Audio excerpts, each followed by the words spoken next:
आगे बढ़ेंगे। अगली बड़ी खबर इस वक्त हरियाणा विधानसभा चुनाव को लेकर मिल रही है। गृह मंत्री अमित शाह का हरियाणा का दौरा है। आज बीजेपी प्रत्याशियों के लिए चुनाव प्रचार करते हुए दिखाई देंगे। लोहारू और फरीदाबाद में चुनावी रैली करेंगे। तो हरियाणा विधानसभा चुनाव के लिए बड़ी जानकारी इस वक्त की। बीजेपी प्रत्याशियों के पक्ष में चुनाव प्रचार करते हुए गृह मंत्री अमित शाह आज नजर आने वाले हैं। आपको बता दें, लोहारू और फरीदाबाद में चुनावी रैली है। जन आशीर्वाद रैली को संबोधित करेंगे गृह मंत्री अमित शाह।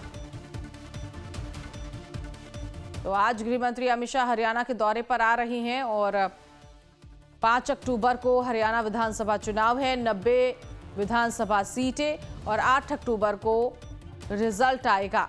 तो बीजेपी प्रत्याशियों के पक्ष में चुनाव प्रचार करते हुए नजर आएंगे बीजेपी के जो स्टार प्रचारक हैं गृह मंत्री अमित शाह। चुनावी रैली के जरिए जाहिर तौर पर विपक्ष पर निशाना साधते हुए भी दिखाई देंगे और सरकार की उपलब्धियां, साथ ही साथ 100 दिन जो पूरे हुए हैं इसकी भी बात वो अपने जन संबोधन के जरिए कह सकते हैं कि इन 100 दिनों में भारतीय जनता पार्टी ने हरियाणा के लोगों के लिए, किसानों के लिए क्या काम किए हैं, ये जन संबोधन के जरिए सुनाई दे सकता है। फिलहाल हरियाणा दौरे पर गृह मंत्री अमित शाह आज होने वाले हैं। बीजेपी प्रत्याशी के लिए चुनाव प्रचार करेंगे। 2 जगहों पर ये चुनावी रैली है। लोहारू जाएंगे और फिर उसके बाद फरीदाबाद में चुनावी रैली करेंगे। जन आशीर्वाद रैली को संबोधित करेंगे गृह मंत्री अमित शाह। तो अमित शाह हरियाणा में आज जिन 2 विधानसभा सीटों के लिए चुनाव प्रचार करेंगे उनमें लोहारू और फरीदाबाद शामिल है। इसीलिए सबसे पहले आपको इन दोनों सीटों का इतिहास बताते हैं। चुनावी इतिहास क्या है, लोहारू विधानसभा का जो चुनावी इतिहास है वो जान लेते हैं। सबसे पहले 2019 विधानसभा चुनाव के नतीजे क्या रहे हैं। देखिए, इस वक्त बीजेपी के उम्मीदवार जेपी दलाल को टिकट दिया गया था, उम्मीदवार बनाए गए थे। नतीजे 61,076 वोट मिला था और जीत हासिल हुई थी। कांग्रेस से सोमवीर सिंह को चुनावी मैदान में टिकट दिया गया और 43,319 वोट इन्हें मिले, लेकिन वो हार गए थे। तो लोहारू विधानसभा सीट का ये चुनावी इतिहास 2014 पर अगर नजर डालते हैं विधानसभा चुनाव के नतीजे, तो देखिए इनेलो के ओम प्रकाश बैरवा को उम्मीदवार बनाया गया था। 40,693 उनको वोट मिले थे और जीत गए थे वो यहाँ से। भारतीय जनता पार्टी के जेपी दलाल वो जीते थे। 38,598 वोट उन्हें मिला था। और 2009 में विधानसभा चुनाव के नतीजे देखिए, इनेलो को धर्मपाल जो नतीजे जो रहे हैं वो 30,000 वोट मिले हैं। और लोहारू में वोटरों का समीकरण है वो देखिए 1,38,555 वोटर्स हैं। महिला अगर वोटर्स की बात की जाए तो 89,768 वोटर्स हैं और पुरुष 1,01,455 वोटर्स हैं। थर्ड जेंडर 2 हैं। इतिहास देखिए फरीदाबाद अब जान लेते हैं। बीजेपी के नरेंद्र गुप्ता चुनावी मैदान में थे। 65,887 वोट उन्हें हासिल हुए, जीत मिली थी। कांग्रेस के लखन सिंगला हार गए थे। 44,174 वोट उन्हें हासिल हुआ था उस वक्त। 2019 विधानसभा चुनाव के नतीजे, फरीदाबाद सीट का ये चुनावी इतिहास इस वक्त हम आपको बता रहे हैं। और साथ ही साथ अब आपको ये भी जानकारी दे दें कि यही लोहारू और फरीदाबाद जहां पर बीजेपी इनेलो जबरदस्त यहाँ पर कांटे की टक्कर है। लोगों के अपने अपने मुद्दे, यहाँ पर जो मूलभूत सुविधाएं हैं उसको लेकर वोट करते हुए 5 अक्टूबर को मतदाता हैं नजर आएंगे। आगे बढ़ेंगे, मणिपुर की बात इस वक्त कर लेते हैं। मणिपुर में कर्फ्यू से थोड़ी राहत मिली है। बड़ी जानकारी इस वक्त की। आज 3 जिलों से हटाया गया है कर्फ्यू।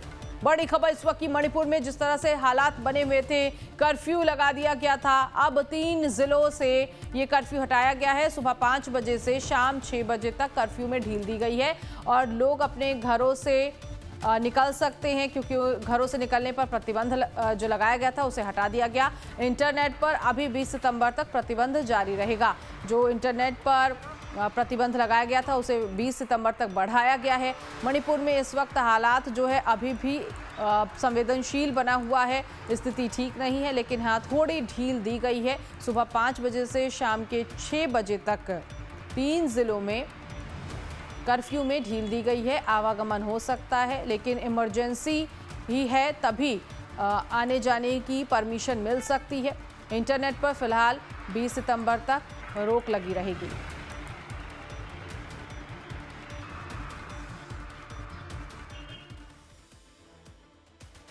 आगे बढ़ेंगे। आज विश्वकर्मा जयंती है। ऐसे में उत्तर प्रदेश के मुख्यमंत्री योगी आदित्यनाथ की बड़ी सौगात लोगों को मिलने जा रही है। एमएसएमई इकाइयों को देंगे 5,000 करोड़ का ऋण। ओडीओपी कारीगरों को टूल किट बांटेंगे। तो विश्वकर्मा जयंती के मौके पर मुख्यमंत्री योगी आदित्यनाथ 5,000 करोड़ का जो ऋण है वो एमएसएमई इकाइयों को देने जा रहे हैं। ओडीओपी कारीगरों को भी टूल किट बांटेंगे उत्तर प्रदेश के मुख्यमंत्री योगी आदित्यनाथ।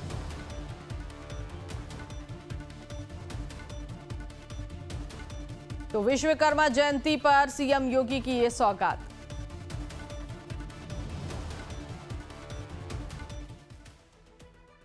अगली बड़ी खबर इस वक्त मिल रही है। मथुरा कृष्ण जन्मभूमि विवाद पर आज सुनवाई होनी है। इलाहाबाद हाईकोर्ट को चुनौती देने वाली जो याचिका है इस पर सुनवाई होगी। मुस्लिम पक्ष ने हाईकोर्ट के फैसले को सुप्रीम कोर्ट में चुनौती दी थी और हिंदू पक्ष ने जो याचिका लगाई थी इसी याचिका को हाईकोर्ट में योग्य बताया गया था। तो हाईकोर्ट ने हिंदू पक्ष की याचिका को सुनवाई योग्य बताया था। हिंदू पक्ष ने शाही ईदगाह मस्जिद हटाने की मांग की थी और अब इसको चुनौती दी गई है सुप्रीम कोर्ट में। मथुरा कृष्ण जन्मभूमि विवाद पर आज सुनवाई होनी है। बड़ी जानकारी इस वक्त। इलाहाबाद हाईकोर्ट के फैसले को चुनौती दी गई है सुप्रीम कोर्ट में और मुस्लिम पक्ष की तरफ से ये याचिका दायर की गई है। मुस्लिम पक्ष ने हाईकोर्ट के फैसले को सुप्रीम कोर्ट में चुनौती दी है। तो कुल मिलाकर हिंदू पक्ष ने ईदगाह मस्जिद हटाने की मांग की थी और इससे सुनवाई योग्य बताया था हाईकोर्ट ने। आखिर श्री कृष्ण जन्मभूमि का पूरा विवाद क्या है, कैसे इसकी शुरुआत हुई, ये जानना बहुत जरूरी है। तो चलिए अब आपको बताते हैं श्री कृष्ण जन्मभूमि विवाद क्या है। विवाद 13.37 एकड़ जमीन के मालिकाना हक को लेकर है। जमीन के 11 एकड़ में श्री कृष्ण मंदिर है और 2.37 एकड़ हिस्सा शाही ईदगाह मस्जिद के पास है। अब ऐसे में हिंदू पक्ष यहां श्री कृष्ण जन्मभूमि होने का दावा करता है। विवाद की शुरुआत 350 साल पुरानी है और 1670 में श्री कृष्ण जन्म स्थान तोड़कर मस्जिद बनाई गई। हिंदू पक्ष ने ये कहा है मस्जिद बनाने के बाद ये जमीन मुसलमानों के हाथ में चली गई और हिंदू संगठन पूरी जमीन पर मालिकाना हक अब चाहता है। हिंदू पक्ष मस्जिद को कहीं और शिफ्ट करने की मांग भी कर रहा है। विवाद की वजह 400 साल पहले के घटनाक्रमों में ढूंढा जाता था। 1669 और 70 में मुगल शासक औरंगजेब ने मंदिर तोड़कर मस्जिद बनवाई थी। करीब 100 साल तक यहां हिंदुओं का प्रवेश वर्जित रहा। 1770 में मराठाओं ने जीत के बाद मंदिर बनवाई जो भूकंप में टूट गई और 1815 की अगर बात करें तो 1815 में अंग्रेजों ने जमीन को नीलाम कर दिया। 1920 और 1930 के दशक में जमीन खरीद को लेकर विवाद शुरू हुआ। 1944 में उद्योगपति जुगल किशोर बिरला ने जमीन खरीद ली।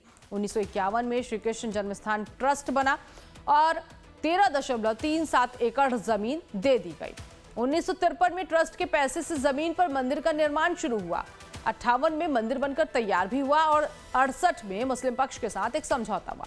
समझौते में जमीन पर मंदिर और मस्जिद दोनों को जगह दी गई। अब हिंदू पक्ष मस्जिद को हटाने की मांग कर रहा है। मुस्लिम पक्ष प्लेसेस ऑफ वर्शिप एक्ट की दलील देता है। हिंदू पक्ष मस्जिद के सर्वे की मांग भी कर रहा है। तो ये श्री कृष्ण जन्मभूमि विवाद आपने जान लिया कि आखिर ये विवाद लंबे अरसे से चला आ रहा है और अब इसमें हाई कोर्ट से लेकर सुप्रीम कोर्ट तक में सुनवाई चल रही है। तो हाईकोर्ट को चुनौती देने वाली जो याचिका है इस पर सुनवाई हुई और इलाहाबाद हाईकोर्ट के फैसले को अब चुनौती दी गई है सुप्रीम कोर्ट में और मुस्लिम पक्ष ने ये याचिका लगाई है।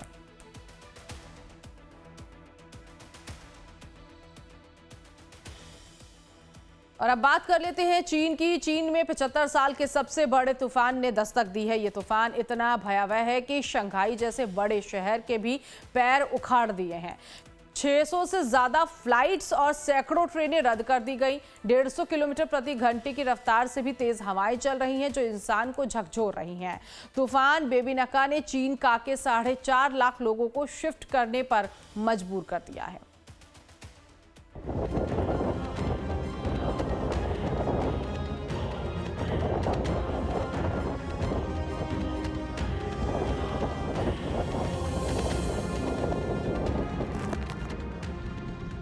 चीन में बेहद शक्तिशाली तूफान बेबिनका ने दस्तक दी है। ये 75 साल में चीन में आया सबसे ज्यादा शक्तिशाली तूफान है।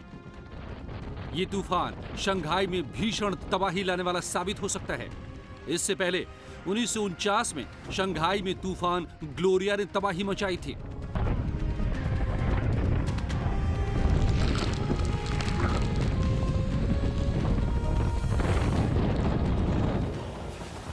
तूफान बेबिन का पुंडोंग में लैंड हुआ और तेजी से शंघाई की तरफ बढ़ते हुए तबाही मचा रहा है।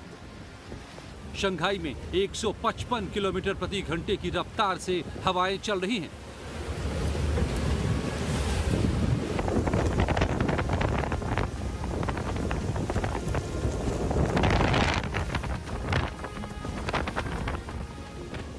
पूरे शंघाई में तूफान को देखते हुए रेड अलर्ट जारी किया गया है। तूफान बेबिनका के चलते चोंगमिंग जिले से 10,000 लोगों को सुरक्षित जगहों पर भेजा गया है। सभी जहाजों को बंदरगाहों पर डॉक किया गया है। शंघाई से 4.5 लाख लोगों को सुरक्षित जगहों पर ले जाया गया है। शहर से गुजरने वाले सभी हाईवे बंद कर दिए गए हैं। चीन की सरकार ने 4 इमरजेंसी टीमों को अलर्ट पर रखा है और लोगों से घरों के भीतर रहने की अपील की गई है। लोगों से घरों के खिड़की दरवाजे बंद रखने और अपनी मोबाइल फोन चार्ज रखने के लिए कहा गया है।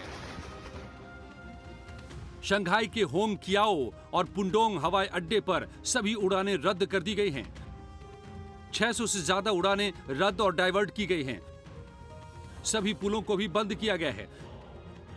चक्रवात के चलते 10 इंच से ज्यादा बारिश होने की आशंका जाहिर की गई है।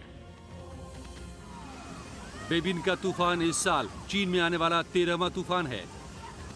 तूफान यागी को चीन से गुजरे कुछ ही दिन बीते हैं और इस तूफान ने फिलीपींस और म्यांमार में भीषण तबाही मचाई थी। बेबिन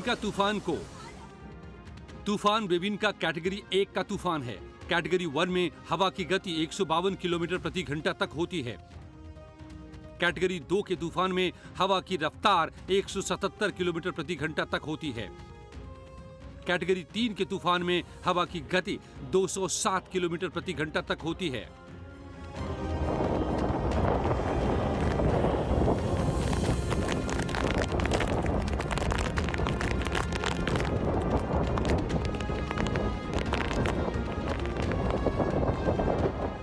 शंघाई शहर से तूफान बेबिनका की कई तस्वीरें भी सामने आई हैं, जिनमें भीषण तबाही साफ देखी जा सकती है।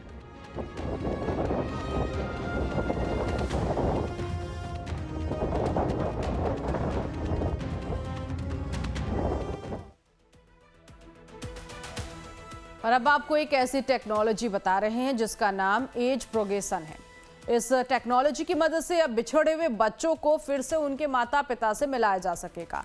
केन्या देश में इस टेक्नोलॉजी की मदद से अब तक 450 से ज्यादा बच्चों को उनके माता पिता से मिलाया जा चुका है। कैसे, ये रिपोर्ट जारी है, देखिए।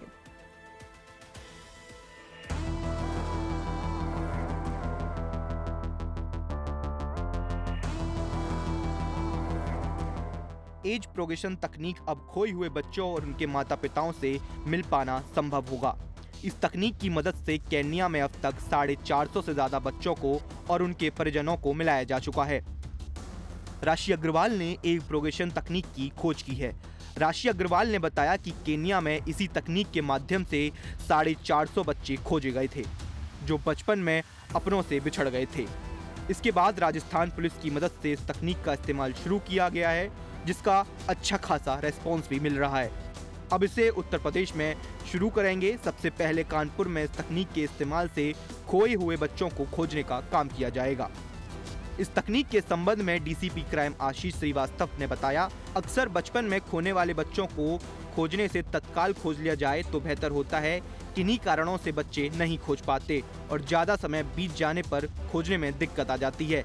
लेकिन एज प्रोग्रेशन तकनीक की मदद से अब लापता बच्चों को उनके परिजनों से मिलाया जा सकेगा। देखिए, जो बच्चे मोस्टली लापता होते हैं वो जैसा कि पूरा सिस्टम है, अगर जैसे मैंने बताया कि बच्चे अक्सर चूँकि बच्चों के पास पैसे नहीं होते हैं, तो बच्चों को एक स्थान से दूसरे स्थान पर फ्री ट्रैवल करने का मौका जो है ट्रेन में मिलता है या सरकारी बस में मिलता है।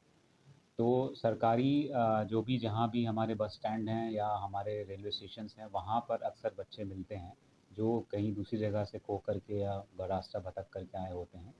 तो इन जगह पर स्पेशली जो हमारी एजेंसीज़ हैं उनको हम लोगों ने सेंसिटाइज़ किया है। जैसे रेलवे स्टेशन पर आरपीएफ है, जीआरपी है और हमारे बाहर में हमारे सिविल पुलिस है। इसी तरीके से बस अड्डे पर परिवहन विभाग है और उसके बाद हमारी सिविल पुलिस है। तो जब भी ऐसा बच्चे मिलते हैं इनके बाहर, और चाइल्ड लाइन भी इसलिए स्पेशली चलती है, तो चाइल्ड लाइन को इसके बारे में खबर की जाती है। चाइल्ड लाइन उन बच्चों को ला कर के जो भी बाल सुधार गृह हैं वहाँ पे लेकर के आते हैं और फिर प्रयास करते हैं उनसे जानने का कि बच्चे अपने परिवार के बारे में, अपने घर के बारे में कुछ बता पाएँ, और उस आधार पर फिर चाइल्ड लाइन पुलिस के साथ में मिल कर के बच्चों को उनके घर वापस पहुँचाने का काम करती है। मेगालोडन संस्था की फाउंडर राशि अग्रवाल ने बताया कि नौनिहालों के खाने का दर्द क्या होता है ये उनके माता पिता ही बता सकते हैं, लेकिन देश में एक तकनीक आई है जो कि बचपन में खोने वाले बच्चों को जवानी और बुढ़ापे में खोजा जा सकेगा। देखिए, वृद्धि बहुत है। अगर हम देखें तो अगर इससे कोई भी एक बच्चा घर वापस आ सकता है और इसका मतलब ये है कि ये सक्सेसफुल है, और अगर ये सक्सेसफुल है तो मुझे लगता है पूरे देश भर में ही नहीं, पूरे विश्व भर में इस फीचर का इस्तेमाल होना चाहिए, और इसमें कुछ गलत भी नहीं है, और ये हर रूप में आपको सही दिखाई देगा और परफेक्ट दिखाई देगा, क्योंकि जो बच्चा अगर 7 साल से या 10 साल से कहीं गायब है तो उसका चेहरा, उसका शरीर, सब में बदलाव बहुत ही लाज़मी चीज़ है। तो उसको हम कैसे तरीके से दिखा सकते हैं, वो केवल और केवल तरीका है एआई के माध्यम से अभी। एनसीआरबी आंकड़ों की अगर मानी जाए तो देश में हर रोज 134 बच्चे लापता होते हैं, लेकिन अब एज प्रोग्रेशन तकनीक की मदद से लापता बच्चों और उनके अपनों से मिलाना संभव भी हो सकेगा। इस तकनीक की मदद से जहां लापता बच्चे अपने परिजनों से मिल सकेंगे, वहीं इस तकनीक की मदद से उन माँ बाप के आंखों में भी खुशी लाई जा सकेगी जो अब तक अपने लापता बच्चों की वापसी का इंतजार कर रहे हैं।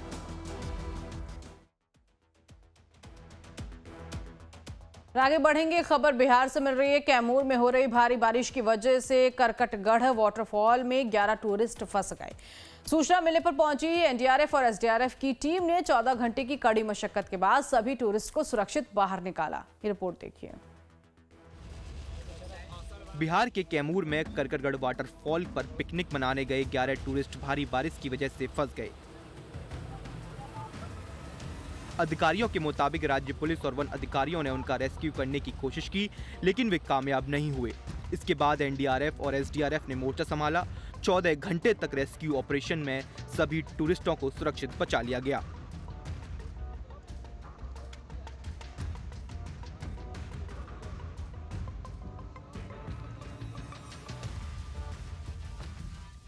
कल बारिश काफी हुई और जलस्तर अचानक से वहां पे बढ़ गया, जिसके बढ़ने की वजह से कुछ टूरिस्ट जो है वहां पे फंस गए थे।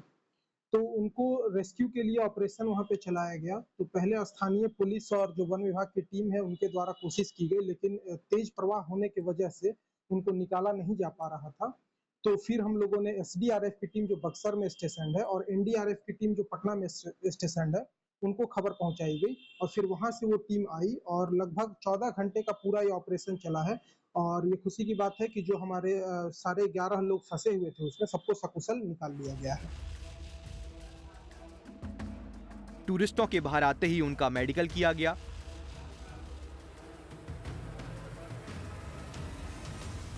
वो लोग थाने के द्वारा लाए गए थे और करकटगढ़ जल प्रपात क्षेत्र में ऊपर से शायद कहीं से पानी छोड़ा गया था, जिसमें वो लोग फंस गए थे। फंसने के बाद प्रशासन द्वारा उनको वहां से सकुशल निकाल के लाया गया था यहाँ पर मेडिकल चेकअप के लिए। तो मेडिकल चेकअप के दौरान सभी लोग सही पाए गए, किसी में किसी प्रकार की कोई लक्षण, बीमारी या उसमें डूबने या इस तरीके की कोई चीज़ें नहीं मिली। करकटगढ़ बिहार का मशहूर टूरिस्ट प्लेस है। अधिकारियों के मुताबिक रविवार को लगभग 300 से 400 लोग पिकनिक के लिए झरने पर पहुंचे थे, लेकिन जलस्तर बढ़ने की वजह से उन्हें वापस भेज दिया गया। अधिकारियों ने बताया कि जो 11 टूरिस्ट फंस गए थे वे अपना सामान वापस लेने के लिए लौटे थे। उसी दौरान पानी आ गया और वो वहीं फंस गए।